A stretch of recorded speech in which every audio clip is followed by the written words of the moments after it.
పూజనీయం ప్రభాదివ్యకాయం ప్రకీర్తిప్రదాయం భజే బాలగాత్రం భజేహం పవిత్రం.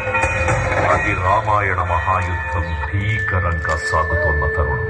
శ్రీరామచంద్రుని సారథ్యంలో వానర సైన్యంతో విజృంభిస్తూ లక్ష్మణస్వామి తనతో పోరాటం చేస్తున్న రావణుడి కుమారుడు ఇంద్రజిత్ తలని బాణంతో ఒక్క వేటుతో వేరు చేశాడు.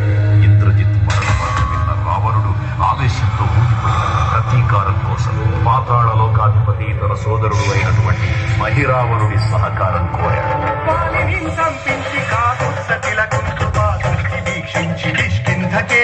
శ్రీరామ కార్యార్థమై లంకకే తెంచియు.